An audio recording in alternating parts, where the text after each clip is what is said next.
নমস্কাৰ অসমবাসী ৰাইজ আৰু আপোনালোক সকলোলৈ গণেশ চতুৰ্থীৰ বহুত শুভেচ্ছা জনালোঁ।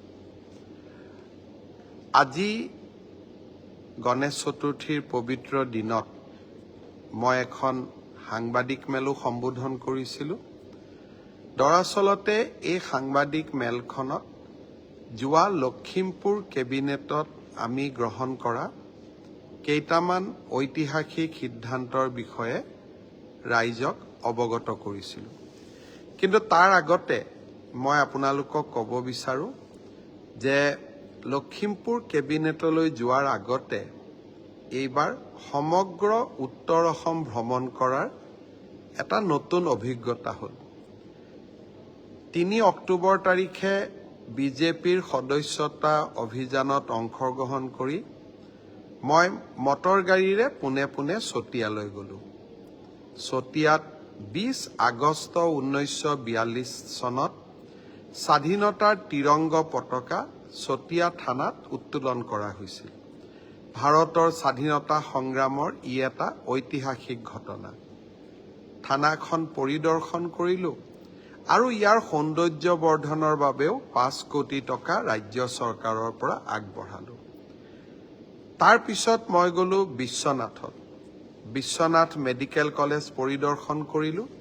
2025 চনত এই মেডিকেল কলেজখন আমি আৰম্ভ কৰিম। বিশ্বনাথত ইতিমধ্যে নিৰ্মাণ সম্পূৰ্ণ হোৱা 100খন বিচনাযুক্ত জিলা চিকিৎসালয় এখনো মই উদ্বোধন কৰিলোঁ। বিশ্বনাথৰ পৰা গৈ আমি বিহালী পালোঁ। বিহালীৰ বেদেতি বুলি যিটো অঞ্চল, তাৰ ৰাইজে বহুত দিনৰ পৰা এখন চৰকাৰী কলেজ বিচাৰি আছিল। কলেজখনৰ ভূমি নিজে চালোঁ আৰু মহাবিদ্যালয় এখনো তাত আমি ঘোষণা কৰাৰ বা স্থাপন কৰাৰ ঘোষণা কৰিলোঁ। তাৰপিছত গহপুৰ পালোঁ, নিশাও হৈছিলে। গহপুৰত প্ৰস্তাৱিত কনকলতা বিশ্ববিদ্যালয়ৰ মাটি অধিগ্ৰহণ লৈ ৰাইজৰ লগত কথা বতৰা পাতিলোঁ। ইয়াৰ পিছত বিহপুৰীয়াৰ ঢলপুৰ শ্ৰী অনিৰুদ্ধদেৱ মায়েমৰা ধৰ্মৰ প্ৰৱৰ্তক আৰু অসমৰ জাতীয় জীৱনৰ এগৰাকী প্ৰাতঃস্মৰণীয় মহাপুৰুষ। তেখেতৰ জন্মস্থানখন পদাৰ্পণ কৰাৰ মোৰ সৌভাগ্য হ'ল। ভকতবৃন্দক সেৱা আগবঢ়ালোঁ আৰু জন্মস্থানখন সংৰক্ষণৰ বাবে 15 কোটি টকাৰ এটা অনুদানো চৰকাৰৰ পৰা ঘোষণা কৰিলোঁ। বিহপুৰীয়াৰ মাধৱদেৱ কলাক্ষেত্ৰকো পৰিদৰ্শন কৰিলোঁ। কলাক্ষেত্ৰখন আৰু সুন্দৰ কৰাৰ প্ৰতিশ্ৰুতি দিলোঁ। তাৰপিছত মাধৱদেৱৰ জন্মভূমি লেটেকুবাৰী থান আৰু উজিৰৰ টোল, 2খন থানতে গৈ সেৱা আগবঢ়ালোঁ। নিশা 10-11 বাজিছিল, কিন্তু বিহপুৰীয়াৰ ৰাইজে বহুত মৰমো যাচিছিলে সেই সময়ছোৱাটো। তাৰপিছত লখিমপুৰ, পিছদিনা লখিমপুৰত কেবিনেট হ'ল। কেবিনেটৰ সিদ্ধান্তসমূহৰ বিষয়ে মই আপোনালোকক 2 মিনিট পিছত ক'ম। আৰু সিদিনাখনেই লখিমপুৰৰ কেইবাটাও গুৰুত্বপূৰ্ণ মথাউৰি, ৰাস্তা, ফাটবিহুৰ ঢকুৱাখানাৰ ফাটবিহু থান, ফাটবিহুৰ স্থল, ঢকুৱাখানাত জিলা চিকিৎসালয় আৰু নৰ্থ লখিমপুৰৰ কেইবাটাও আঁচনি, প্ৰায় 300 কোটি টকাৰ আঁচনি আমি উত্তৰ লখিমপুৰবাসী ৰাইজক উপহাৰ দিব পাৰিছিলোঁ। 16 তাৰিখ আমাৰ এই গোটেইখিনি কৰি 6 তাৰিখে ৰাতিপুৱাই পদুমণি আইথানলৈ গ'লোঁ। তাৰপিছত ডিব্ৰুগড়ত আহি শিক্ষক দিৱসৰ কাৰ্যসূচীত 6 তাৰিখ নহয় 5 তাৰিখে শিক্ষক দিৱসৰ কাৰ্যসূচীত অংশগ্ৰহণ কৰিলোঁ। এইবাৰ ডিব্ৰুগড় বিশ্ববিদ্যালয়ত আমি কেন্দ্ৰীয় শিক্ষক দিৱস পালন কৰিছিলোঁ। ডিব্ৰুগড়ত ইস্কনে স্থাপন কৰিব খোজা মন্দিৰ এটাৰো প্ৰাণ প্ৰতিষ্ঠা কৰাৰ সৌভাগ্য হ'ল। নিশা শদিয়াত গ'লোঁ। বগীবিলৰ দলঙত এতিয়াৰ পৰা সৌৰ শক্তিৰ সহায়ত নিশা লাইট জ্বলিব। 52 কোটি টকাৰ এটা সুন্দৰ প্ৰকল্প উদ্বোধন কৰাৰ সৌভাগ্য হ'ল। 6 তাৰিখ দিনটো মোৰ জীৱনৰ এটা প্ৰাপ্তিৰ দিন।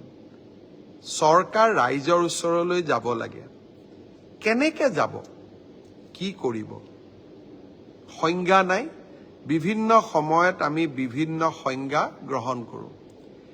মুখ্যমন্ত্ৰীৰ কাৰ্যালয় এটা আমি 6 তাৰিখে ডিব্ৰুগড়ত আৰম্ভ কৰিলোঁ।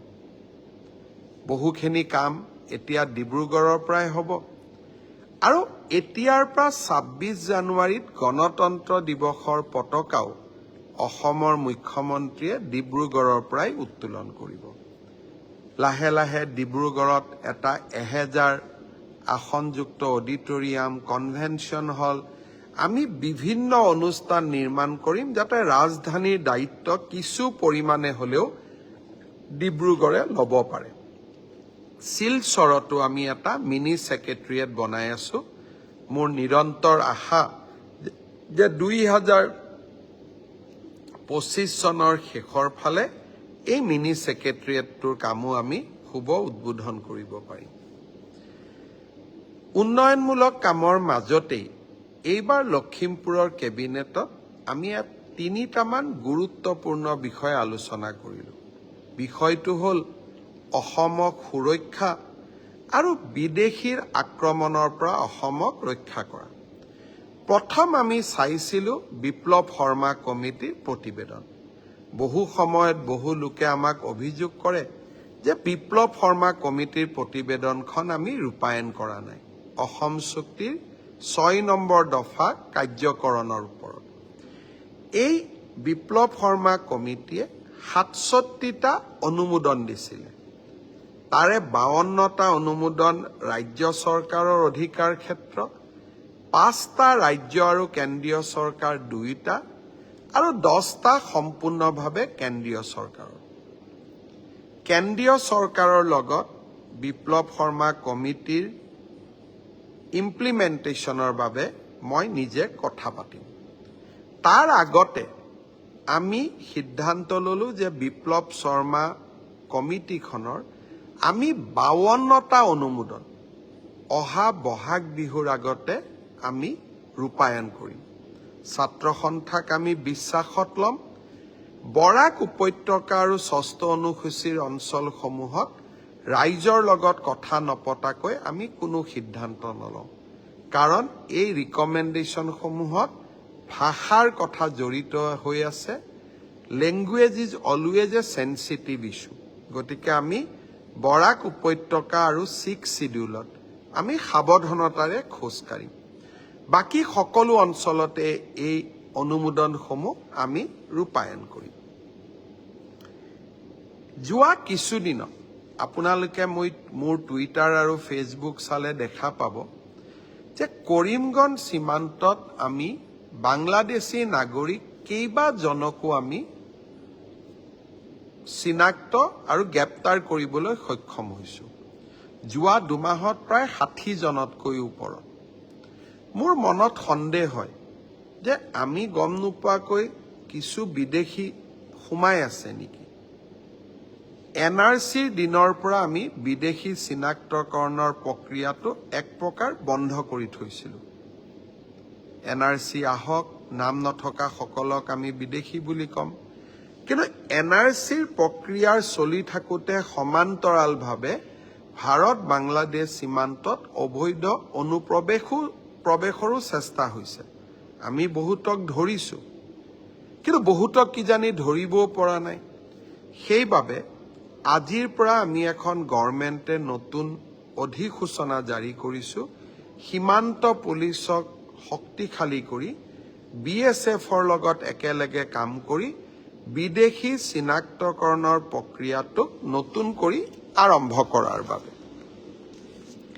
এই ব্যৱস্থাই অন্তত আমাক নিশ্চিত কৰিব যে অসমত নতুনকৈ কিছু বিদেশী সোমালে নেকি। আধাৰ অসমত নিৰন্তৰভাৱে আধাৰ ইস্যু কৰি থকা হৈছে, আধাৰ কাৰ্ড মানুহক দি থকা হৈছে। আমি বন্ধ হৈ থকা আধাৰ কাৰ্ডবিলাক মুকলি কৰি দিবলৈ সিদ্ধান্ত লৈছোঁ। অহা কিছুদিনৰ ভিতৰত বন্ধ হৈ থকা সকলে আধাৰ পাব। কিন্তু সকলোকে সকলো সময়তে আধাৰ দি থাকিব পাৰি নেকি? আজি জন্ম লোৱা 16 বছৰৰ তলৰ লোকসকলৰ কথা বেলেগ। 100% আধাৰ কাভাৰেজ হৈ যোৱাৰ পিছতো প্ৰাপ্তবয়স্ক কোন লোকে আকৌ আধাৰ ল'বলৈ আহে? সন্দেহৰ অৱকাশ থাকে। সেইবাবে আমি আজি চৰকাৰে সিদ্ধান্ত লৈছো যে আধাৰ লোৱাৰ আগতে অন্তত 2014ত NRCত আবেদন কৰাৰ প্ৰমাণ থাকিব লাগিব। NRCত নাম আছে নে নাই দ্বিতীয় কথা, কিন্তু আবেদনটোতো কৰিব লাগিব।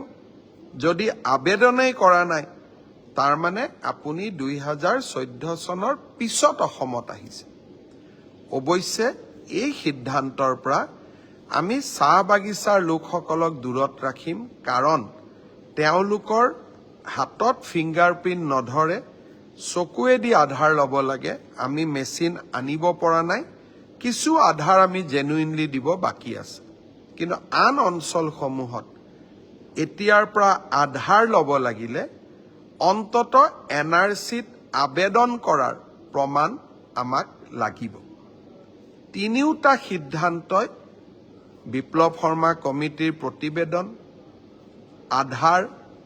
আধাৰত কিছু চাই চিতি আধাৰ প্ৰদান কৰা আৰু পূৰ্ণ পৰ্যায়ত বিদেশী চিনাক্তকৰণৰ প্ৰক্ৰিয়া আৰম্ভ কৰা, এই তিনিওটাই আমাৰ জাতিটোক সুৰক্ষিত কৰাত সহায় কৰিব। আপোনালোকৰ অৱদান, আপোনালোকৰ কমেণ্ট কি এই সম্পৰ্কত? কমেণ্ট বক্সত গৈ আপোনালোকে কমেণ্ট কৰিব। কমেণ্টবিলাক পঢ়িলে ময়ো গম পাম যে আপোনালোকে আমাক সমৰ্থন কৰিছে, আশীৰ্বাদ কৰিছে। ধিঙৰ জঘন্য ধৰ্ষণ কাণ্ডৰ লগত জড়িত আন দুজন অপৰাধীকো পুলিচে গ্ৰেপ্তাৰ কৰিলে। মাজে মাজে আমাক সমালোচনা কৰা হয়, ধিঙৰ অপৰাধী দুজন এতিয়াও পলাতক। অপৰাধী পলাতক থাকিবই। পুলিচে অপৰাধীসকলক গ্ৰেপ্তাৰ কৰিবলৈ যত্ন কৰিব।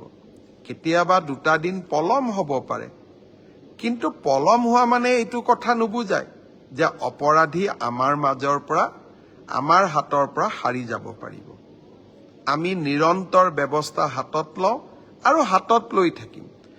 আজি ধিঙৰ জঘন্য ধৰ্ষণ কাণ্ডৰ লগত জড়িত 2 গৰাকী অভিযুক্তক গ্ৰেপ্তাৰে অসম পুলিচৰ কৰ্তব্যপৰায়ণতাকে আকৌ এবাৰ প্ৰমাণ কৰিছে। এতিয়া বহু ব্যক্তিয়ে কৈ আছে যে ট্ৰেডিঙৰ লগত জড়িত অপৰাধীবিলাক ধৰিব পাৰিবনে নাই। মই যেতিয়াই সাংবাদিকক লগ পাওঁ, এগৰাকী বিশেষ অভিনেত্ৰীৰ কথাও মোক সোধে। মই অৱশ্যে কোনো ব্যক্তিৰ বিৰুদ্ধেও ক'ব নোখোজো আৰু মই ব্যক্তিগতভাৱে ঘটনাটো চোৱাও নাই, কিন্তু পুলিচক মই নিৰ্দেশ দিছো, অভিনেতাই হওক, অভিনেত্ৰীয়ে হওক বা আন কোনোবাই হওক, ট্ৰেডিঙৰ লগত জড়িত প্ৰত্যেকগৰাকী ব্যক্তিকে আমি গ্ৰেপ্তাৰ কৰিব লাগিব। আৰু এই ট্ৰেডিঙৰ লগত জড়িত ঘটনা যাতে অসমত পুনৰাবৃত্তি নহয়, তাৰ বাবে আমি ব্যৱস্থা ল'ব লাগিব। মই ৰাইজক এটা অনুৰোধ জনাম, সকলো মানুহে ষ্টক এক্সচেঞ্জত টকা বিনিয়োগ কৰিব পাৰে। তাৰ কাৰণে ৰাস্তা কি? এটা ডিমেট একাউণ্ট খুলিব লাগে আৰু ডিমেট একাউণ্টৰ জৰিয়তে আমি ষ্টকত আমাৰ ধন বিনিয়োগ কৰিব পাৰোঁ। আজিকালি কলেজ ইউনিভাৰ্চিটিত পঢ়া ল'ৰাইও ষ্টকত টকা বিনিয়োগ কৰে, কম পৰিমাণে হ'লেও, আৰু এটা ভাল ফাইনেন্সিয়েল কেৰিয়াৰো বনায়। ই এটা সহজ পন্থা। কিন্তু আপোনাৰ টকা মই লৈ ষ্টক এক্সচেঞ্জত বিনিয়োগ কৰিব নোৱাৰো। বহুতে কয় ষ্টকতহে টকা বিনিয়োগ কৰিছে, এইটো লিগেল। ই একেবাৰে ইলিগেল। ৰিজাৰ্ভ বেংকৰ অনুমতি নোহোৱাকৈ আমি কোনেও বেলেগৰ টকা ল'ব নোৱাৰো। আৰু 30% সুদ দিম বুলি কাগজত লিখি দিয়া, ইটো আৰু অপৰাধ। দুখীয়া মানুহৰ টকা লোৱা ই আৰু অপৰাধ। আমি অসম পুলিচক আজি এটা SIT গঠন কৰিব দিছো, যাতে এই ধৰণে মানুহৰ পৰা টকা সংগ্ৰহ কৰা প্ৰত্যেকজন ব্যক্তিক আমি গ্ৰেপ্তাৰ কৰিব পাৰোঁ। বহুতে কয় যে এই ঘটনা চলি আছিল, ময়ো নাজানিছিলোঁ। কিছুদিন আগতে এটা এনেকুৱা ট্ৰেডিং কোম্পানীয়ে মোক অনুৰোধ কৰিলে যে 1 কোটি টকা আমি CM ৰিলিফ ফাণ্ডত দিব খোজোঁ।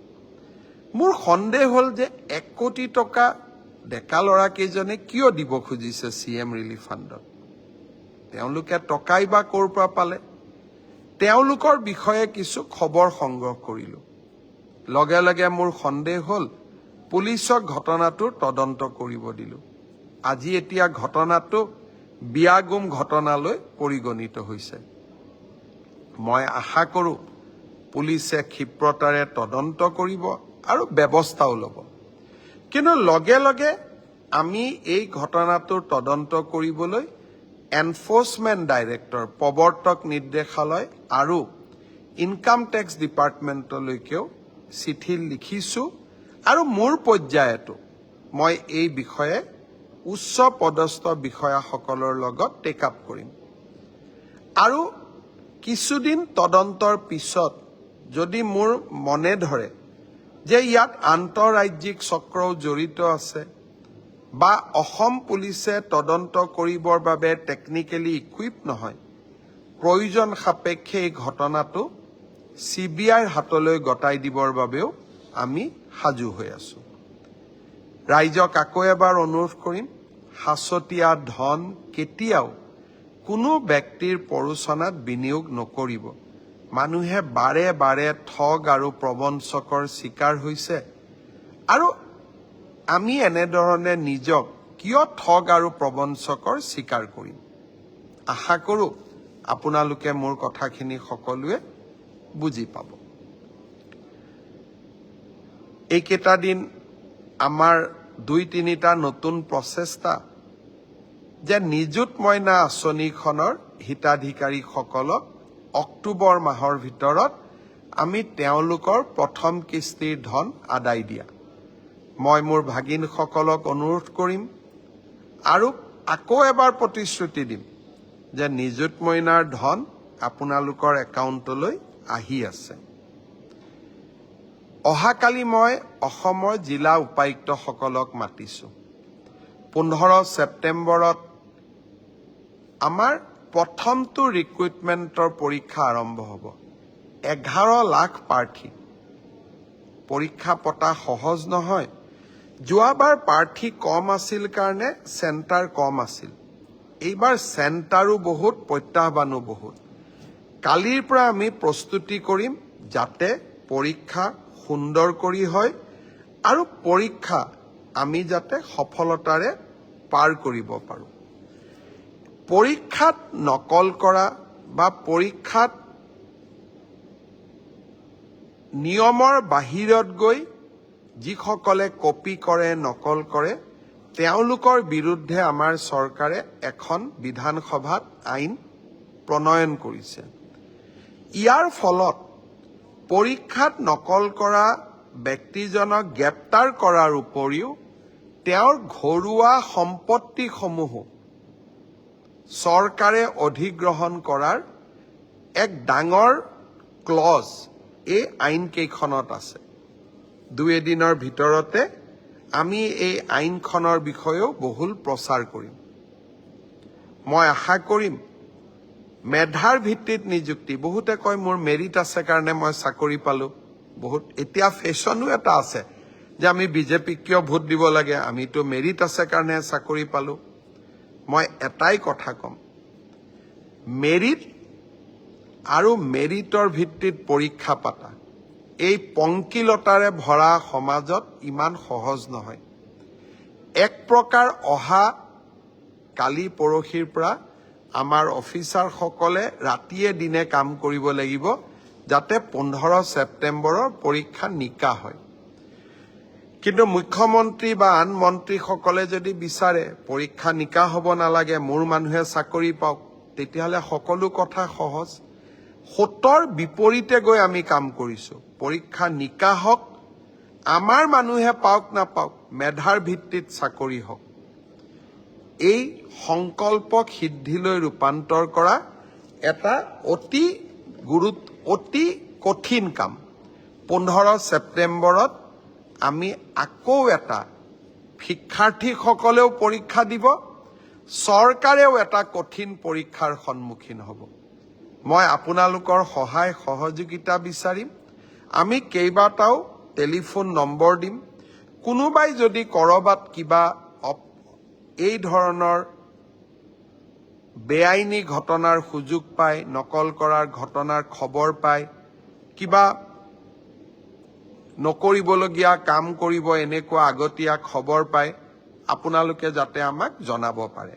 15 ছেপ্টেম্বৰৰ পৰীক্ষাটো চৰকাৰে নহয়, অসমবাসীয়ে লগ লাগি আমি সুন্দৰ কৰি পালন কৰিব লাগিব। আজি আমি থানা কমিটিসমূহৰ মিটিং পাতিছিলোঁ। অসমত থানাসমূহে ক্ৰিমিনেল ইনভেষ্টিগেশ্যনো কৰে আৰু নাগৰিকসকলৰ বাবে কিছুমান সেৱা আগবঢ়ায়, যেনে এক্সিডেণ্ট হ'লে এক্সিডেণ্ট ৰিপৰ্ট, পোষ্টমৰ্টেম ৰিপৰ্ট, বৃদ্ধ ককা আইতাসকল অকলে থাকিলে তেওঁলোকৰ নিৰাপত্তা, আৰু পুলিচৰো নিজৰ থানাখনক লৈও বহুত কৰিবলগীয়া থাকে। পুলিচ আৰু নাগৰিকৰ সম্পৰ্ক মধুৰ হ'লে সমাজত বহুত কথা বতৰা সুন্দৰভাৱে পাৰ হৈ যায়।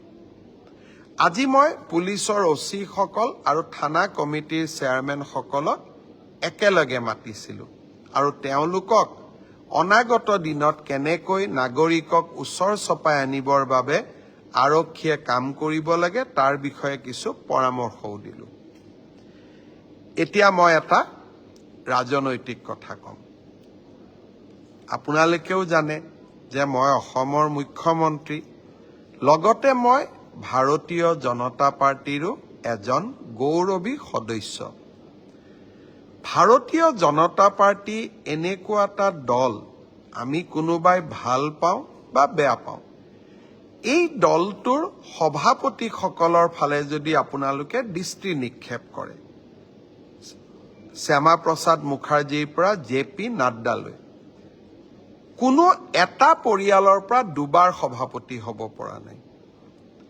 আৰু আমাৰ দলৰ প্ৰত্যেকজন সভাপতিকে যদি আপোনালোকে চাই, অটল বিহাৰী বাজপেয়ী, লাল কৃষ্ণ আদৱানী, অমিত শ্বাহ, JP নাড্ডা, শ্যামা প্ৰসাদ মুখাৰ্জী, দীনদয়াল উপাধ্যায়, সকলো সৰু সৰু পৰিয়ালৰ পৰা আহি ডাঙৰ ব্যক্তি হৈছে। এজন মানুহে জীৱনত কেনেকৈ সফল হ'ব পাৰে, বুথ কমিটিৰ সভাপতিৰ পৰা দেশৰ গৃহমন্ত্ৰীলৈ অমিত শ্বাহৰ জীৱন গাথাই প্ৰেৰণা যোগায়। এজন পাটনা ইউনিভাৰ্চিটিৰ ছাত্ৰ কৰ্মীৰ পৰা ভাৰতীয় জনতা পাৰ্টিৰ সভাপতিলৈ JP নাড্ডাৰ জীৱন কথাই আমাক প্ৰেৰণা দিয়ে। সংঘৰ এজন প্ৰচাৰকৰ পৰা দেশৰ প্ৰধানমন্ত্ৰীলৈ নৰেন্দ্ৰ মোদীৰ জীৱন গাথাই আমাক প্ৰেৰণা দিয়ে। এই দলটোৰ সদস্য ভৰ্তি হ'ব পৰাটো মোৰ বাবে গৌৰৱৰ কথা। আৰু আজি মই এই দলটোৰ সদস্য হ'বলৈ আপোনালোককো আমন্ত্ৰণ জনাম, আপোনালোকক নিমন্ত্ৰণ জনাম। যোৱা 2 তাৰিখৰ পৰা আমাৰ দলটোৰ সংগঠন পৰ্ব আৰম্ভ হৈছে। সংগঠন পৰ্ব মানে কি? পুৰণি সদস্যসকলে সদস্যতা নৱীকৰণ কৰিব আৰু নতুন সদস্যসকলে সদস্যতা গ্ৰহণ কৰিব। আমি বিজেপিৰ সদস্যতা কেনেকৈ গ্ৰহণ কৰিম? অতি সাধাৰণ। কাগজ কলম উলিয়াই এটা নম্বৰ লিখি লওক। বিজেপিৰ সদস্য হ'বলৈ আমি এটা মিছ কল দিম। মিছ কলৰ নম্বৰ কি? 8800002024। আকৌ এবাৰ কৈ দিওঁ, 8800002024। এই নম্বৰত যেতিয়া আমি এটা মিছ কল দিম, তেতিয়া এটা আমি OTP পাম। আৰু OTPটোক আমি ব্যৱহাৰ কৰিলে আমাৰ মোবাইলত এখন স্ক্ৰীন আহিব। আৰু স্ক্ৰীনত প্ৰয়োজনীয় ইনফৰমেশ্যনখিনি বিচাৰিব। আমি টাইপ কৰি দিম নাম, ফোন নম্বৰ, ইমেইল। লগে লগে নিমিষতে আমি ভাৰতীয় জনতা পাৰ্টিৰ এজন গৌৰৱী সদস্য হৈ পৰিলোঁ। আকৌ এবাৰ কওঁ, প্ৰথমে মিছ কল, অ'টিপিৰ পিছত মোবাইলৰ স্ক্ৰীনত নামি অহা ফৰ্মখন ফিল আপ। মোৰ অনুৰোধ, অসমৰ মুখ্যমন্ত্ৰী হিচাপে নহয়, ভাৰতীয় জনতা পাৰ্টিৰ এজন সদস্য হিচাপে আপোনালোকেও আমাৰ দলটোৰ, আপোনালোকৰ দলটোৰ সদস্য হিচাপে এই সংগঠন পৰ্বত ভৰ্তি হোৱাৰ বাবে আগবাঢ়ি আহক আৰু আমাৰ ৰাজ্যখনৰ লগতে ৰাষ্ট্ৰ প্ৰথম এই নীতিৰে দীক্ষিত মহান দলটোৰ এজন গৌৰৱী সদস্য হওক। যোৱা কেইদিনমানত বৰাক উপত্যকালৈ গ'লোঁ, উত্তৰ অসম উজনিলৈ গ'লোঁ। এইবাৰ এই মাহৰ ভিতৰতে এবাৰ বৰপেটা, নলবাৰী, একেটা যাত্ৰাতে বঙাইগাঁও আৰু চিৰাং জিলালৈ যাম। দিনটো আজিকালি ঠিক কৰি ল'ম আৰু এটা এটাকৈ লগ কৰি এটা এটাকৈ স্থানত গভৰ্ণমেণ্টৰ প্ৰকল্পসমূহ চাই বঙাইগাঁৱলৈকে যাম। 2টা নিশা বঙাইগাঁৱত থাকিম। বঙাইগাঁৱৰ পৰা ঘূৰি আহিব খুজিছোঁ এইবাৰ বন্দে ভাৰত ট্ৰেইনত। মই বন্দে ভাৰতত উঠা নাই, উদ্বোধন কৰা দিনাখন উদ্বোধনী অনুষ্ঠানত আছিলোঁ, কিন্তু উঠিব পৰা নাছিলোঁ। আজি মই মনতে, মোৰ লগত মন্ত্ৰী জয়ন্ত মল্ল বৰুৱা বহি আছে, মোৰ লগত প্ৰাক্তন সাংসদ পল্লৱ লোচন দাস বহি আছে, আপোনালোকক দেখুৱাই দিছোঁ। আমি সকলোৱে কথা পাতি আছোঁ যে এইবাৰ ঘূৰি আহোঁতে বন্দে ভাৰত ট্ৰেইনত উভতি আহিম, যাওঁতে গাড়ী দি যাম। আপোনালোকক লগ পাম। বহুত বহুত ধন্যবাদ। শুভৰাত্ৰি।